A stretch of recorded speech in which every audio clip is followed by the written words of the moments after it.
My name's Wade McAfee, Davis Farms here in Delaware County, and this week we've been working on getting our seed treater plumbed up and ready to go for treating soybean seed, and also going through all the electronics and making sure the electronics are communicating back and forth between the scale and the treater, and that there's not going to be any issues when we do start moving product through the system itself. When we treat seed, we're putting fungicide and insecticide on the soybean seed to help carry that seed as it's laying there in the soil. Some growers don't put insecticide on, they only use fungicide, and some growers don't use anything. But most 90–95% of all soybeans are treated the first go around.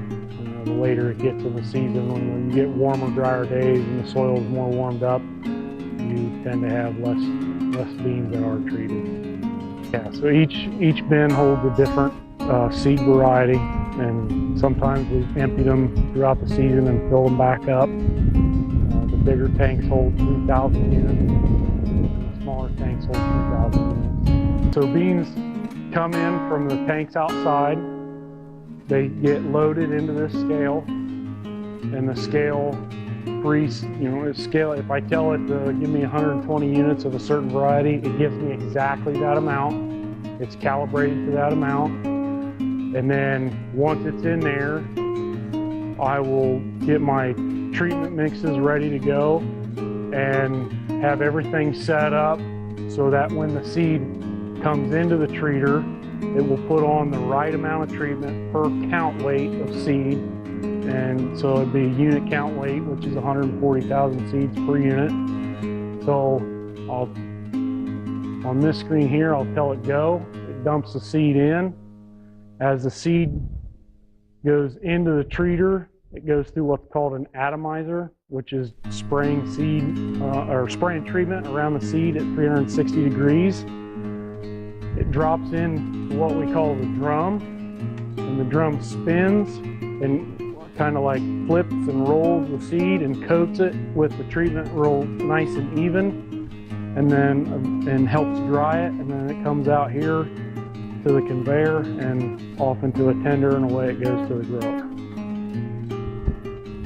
So over the winter time, we had the planters in the shop and replaced all the hardware parts and replacement wear parts that needed to be done. And this week, along with the treater, I get the planters out and the monitors and the tractors and hook everything up and make sure all the electronics are going to work. These are all electric wires.